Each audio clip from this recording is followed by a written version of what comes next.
Es una de las 6 parroquias mozárabes de la ciudad y una de las joyas patrimoniales de Toledo, quizás también de las más desconocidas. En el año 2019 comenzaron unas obras que se han prolongado hasta el año 2022.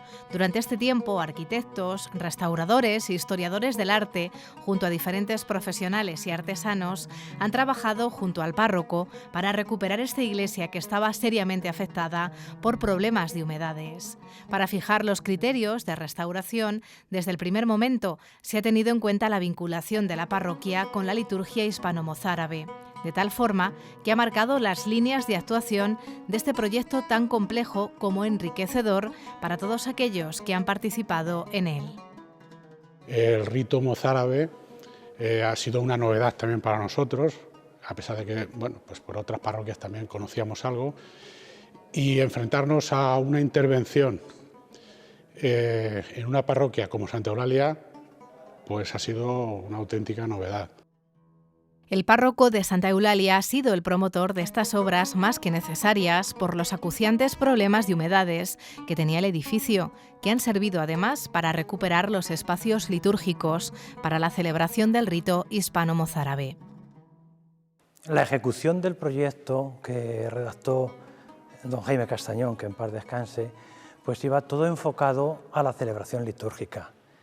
Entonces toda la obra que hemos estado realizando es para poder celebrar después la liturgia hispano-mozárabe, conforme nos piden las rúbricas de la misma liturgia.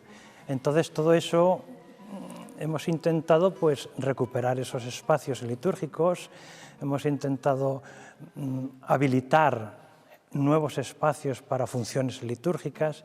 ¿Cómo se coordina lo uno con lo otro? Pues tampoco te sabría yo decir mucho. Lo que teníamos claro era la fábrica que teníamos, los espacios con que contaba la iglesia, y había que pues recuperarlos y adaptarlos para poder celebrar después. De ahí que nos surgen algunos espacios que estaban ocultos. La capilla que tenemos a nuestra izquierda es una capilla nueva que hemos recuperado porque era un espacio cerrado, completamente cerrado, no sabíamos ni que existía. Lo hemos podido recuperar y la hemos habilitado para poner la capilla del Santísimo, lo que en nuestra liturgia hispano-mozárabe se viene llamando el Sacrarium.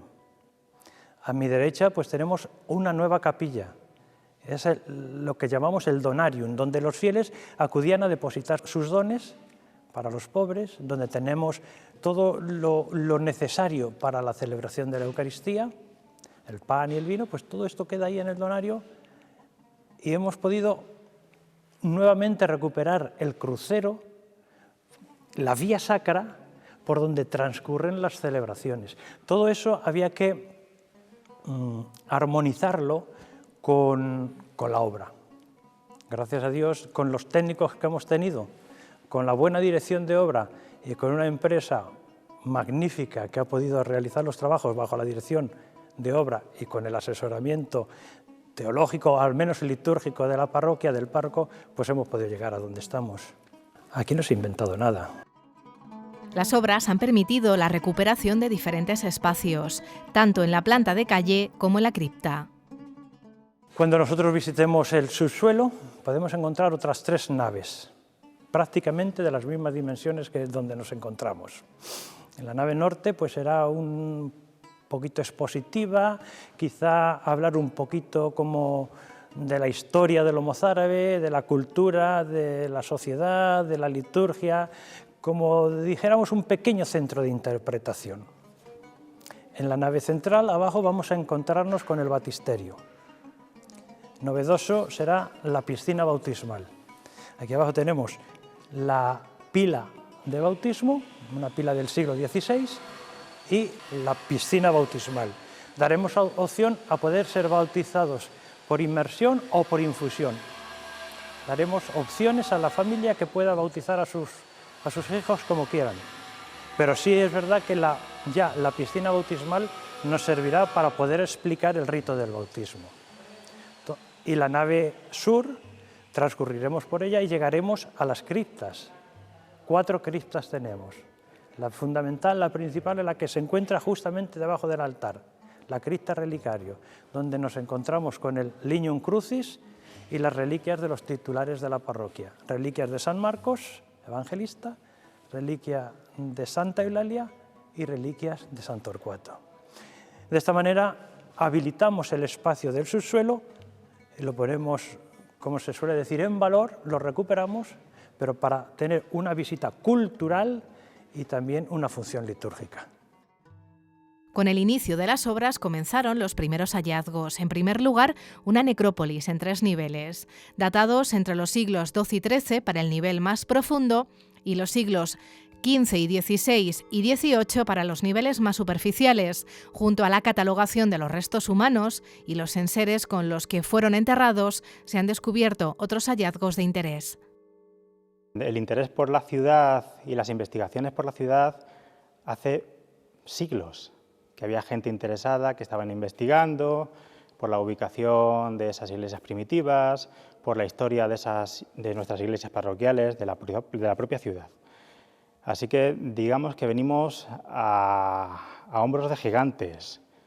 Nuestros mayores en la profesión nos han ido educando, por suerte, gente bastante accesible, y nos han inculcado esa obligación de ser pacientes, humildes y prudentes. Y muchas veces, por eso, cuando con prensa, con los periodistas, os sacamos mucho de quicio de la profesión porque usamos mucho los condicionales. Creemos, podría ser, tal vez, es muy difícil que vayamos asegurando. De tal manera que, partiendo de esa base de que la arqueología es destructiva y que, sobre todo, somos unos privilegiados, como ha sido en nuestro caso, de intervenir en un edificio donde solo vamos a intervenir una vez, teníamos que dar pasos muy seguros, de tal manera que ser muy responsables de lo que hacíamos y generar una documentación, que es lo que estamos intentando hacer, muy seria y que sea útil para dentro de 20 años, 40 años, 50 años, si hay algún loco que le da por hacer una tesis doctoral de algo específico y toca Santa Eulalia, que tenga por lo menos unas fuentes sacadas de la mejor manera posible que hemos intentado. Teniendo en cuenta eso, que ha habido muchos inconvenientes, ha habido pandemias, un mazazo muy duro con la muerte de don Jaime, pues eso, todo el mundo teníamos días malos y realmente hemos hecho una obra que ha hecho familia, realmente ha sido un gran equipo y con el que se trabaja muy a gusto y con el que se han creado otros vínculos más afectivos. De tal manera que antes de intervenir lo que hicimos fue vaciar los archivos, ver qué es lo que tenemos publicado, qué es lo que tenemos en cada archivo e intentar, en la medida de lo posible, sin llegar a hacer una tesis doctoral, porque es muy difícil, pero sí que partir de unas ideas fijas de documentación y a partir de ahí empezar a intervenir. Intervenimos en una iglesia, como todas, sabemos que han sido las iglesias tradicionales antiguas, son antiguos cementerios, así que empezamos a excavarla como si nos comemos una tarta de San Marcos, capa a capa y documentando todo, porque eso que vamos documentando lo vamos desmontando, lo vamos destruyendo, de tal manera que necesitamos generar mucha información.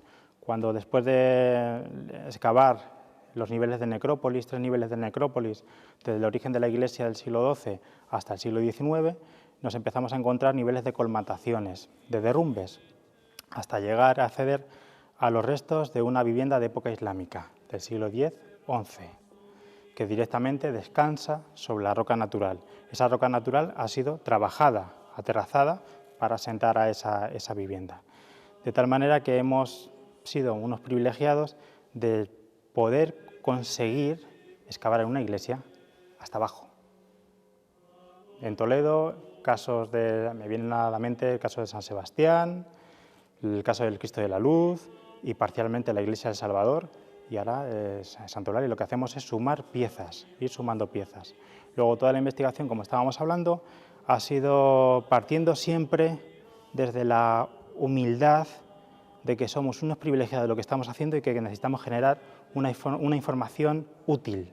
De tal manera que, sobre todo los niveles de necrópolis, que son más delicados, se han ido sacando muestras orgánicas de cada uno de los inhumados, se han sacado muestras de tejidos, se han sacado muestras de maderas, para generar ese corpus del día de mañana si quiere alguien estudiarlo.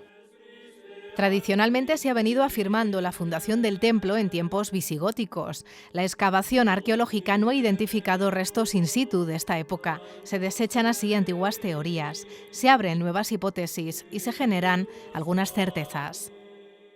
Desde el principio, la documentación existente nos hablaba de la posibilidad de que apareciera el monasterio visigodo de Santa Eulalia. No era ninguna locura pensar en que podía ser así. Entonces, cuando empezamos a hacer los estudios previos, todo apuntaba a que podíamos tener un hallazgo importante y contrastar definitivamente los resultados de la arqueología con la documentación existente. Bueno, pues el proceso nos ha ido llevando de un proyecto inicial para una simple solución de humedades a una excavación de varios niveles de enterramientos que son muy habituales en cualquier parroquia. Y cuando empezaron a salir los primeros muros, pues claro, la sorpresa fue preveyendo de que podía ser así, que podíamos hallarnos ante una solución a un misterio, a algo que no se conocía realmente. No se tenía una certeza a nivel arqueológico. Lamentablemente no hemos podido demostrarlo. Lo que hemos podido contrastar es que en los niveles, la evolución de este espacio es anterior a la iglesia. La parroquia mozárabe se ubica en una cronología ligeramente posterior a la que inicialmente pensaba, ¿no? Pero no viene nada más que a confirmar que la devoción hacia Santa Eulalia, pues a pesar de que ya existía en un momento determinado, se ve nuevamente potenciada con la llegada de las comunidades mozárabes del sur de la península después del avance de la Reconquista. Dudas que se despejan.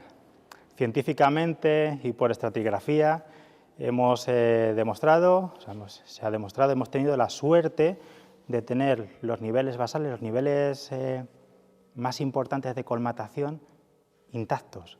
Hemos encontrado los restos de esa vivienda del siglo X-XI con sus tejas y debajo de las tejas cerámica del siglo X-XI, fragmentos de tinajas del siglo X-XI, un material muy fácil de clasificar dentro de los patrones, que no suele ser fácil.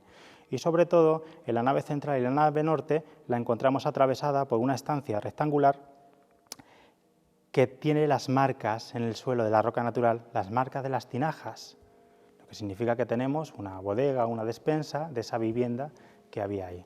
Esa es lo que hoy sabemos científicamente, que tenemos la roca natural que la aterrazaron en época islámica para hacer una vivienda. Esa vivienda se colmató y empezó la fase de la iglesia, seguramente para esas comunidades que huían de la intransigencia del siglo XII, del periodo de Al-Ándalus. En el mismo momento vinieron los mozárabes, vinieron los judíos, vinieron esos contingentes desde el sur. Esa es la certeza. Las dudas, que abrimos otro melón. ¿Estaba aquí la iglesia visigoda? No lo sabemos, porque en el siglo X-XI nos cambia la topografía y arrasan, la dejan, la redactan todo el terreno. Lo que sí que sabemos, en la propia vivienda islámica, en una zona, afecta y rompe unos hilos de época de la Edad del Bronce.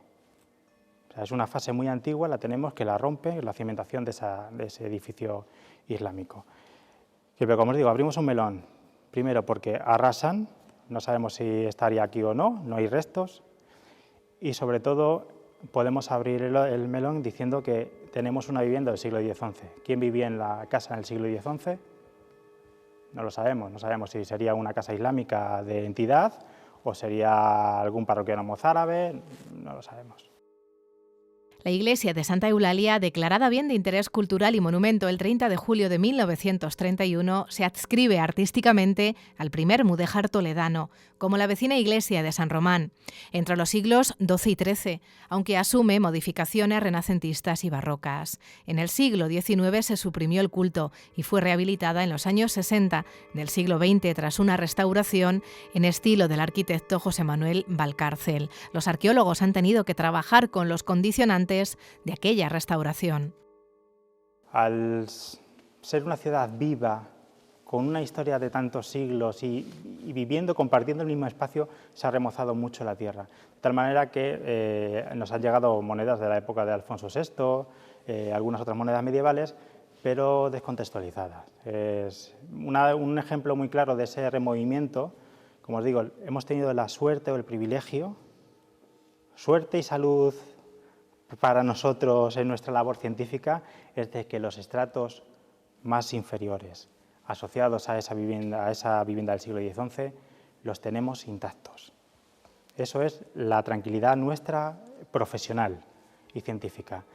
Pero luego hay partes en la iglesia que están muy remozadas, de las obras de los años 70, el escombro en vez de llevarlo y sacarlo fuera de la iglesia, lo metieron en las criptas. En una de las criptas encontramos una figurita de plástico del soldadito de los Montaplés, al lado de una moneda medieval y con escombros. Hay que contextualizar. Nos hemos quejado mucho, desde nuestra visión, de una restauración de los años 70. Es una restauración que se hacía en los años 70, son las restauraciones en estilo. Aquí llegaban y decían, ¿qué quiere usted? ¿La iglesia qué dice? ¿De qué siglo es? ¿Una iglesia mozárabe del siglo X-XI? Pues yo te restauro una iglesia como el siglo X-XI, lo que usted me diga. Y en el caso de Santa Eulalia hay una de las paredes que era del siglo XVI, porque tenemos fotos, y después de la restauración la intervinieron y la modificaron, que en nuestras cajas de patrones, las cajas de mampostería, que son uno de los patrones de datar, lo convirtieron en una caja medieval. Por eso digo que hay que entender la restauración de aquella época, que nos parece una salvajada que picaran las paredes como los picaron en los años 70 y a nosotros nos han dejado mudos para leer las paredes.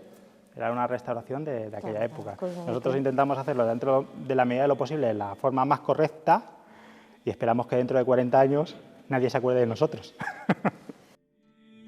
El equipo de arqueólogos está elaborando una publicación científica donde se dará a conocer todas las novedades y hallazgos que ha supuesto esta importante obra y que trasciende a la propia edificación, pues establece nuevas premisas para el estudio urbanístico de la ciudad de Toledo.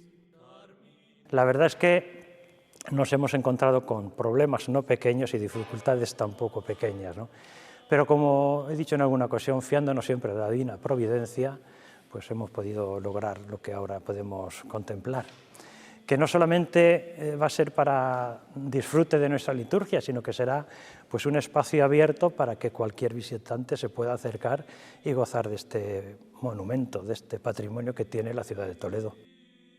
Una vez ultimados los estudios sobre los materiales y cerrados los resultados de la intervención, intentaremos hacer una publicación que va a ser bastante interesante y lo que se pretende es hacer accesibles los espacios que han quedado a la vista, pues de alguna manera para que todo el mundo pueda conocerlos, para que sea una pieza más dentro de la historia de esta ciudad.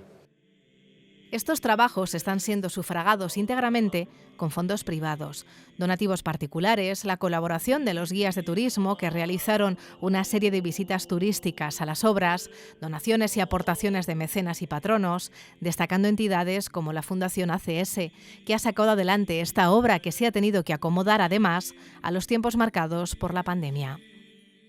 No ha habido ayuda pública ninguna, no. Como bien dices, la gran aportación económica nos ha venido de la Fundación ACS, que es la patrocinadora de la obra que hemos tenido, y después de empresas que de una manera pues, voluntaria, sin ningún tipo de interés, pues han estado colaborando con su trabajo, ¿no? Unos aportando trabajo, otros aportando material, pero que en definitiva, pues como dices, ha sido la pequeña y mediana empresa la que ha estado colaborando con nosotros desinteresadamente. Sí que hay que agradecer, no vamos a nombrar ahora ninguna porque me puedo dejar alguna, pero la Fundación ACS es la que fundamentalmente ha patrocinado las obras. Podemos hablar de un importe de unos 500.000 euros y podemos decir que hasta la fecha la Fundación ha colaborado con 350.000 euros. Nos queda todavía por pagar, sí, pero bueno, pagaremos.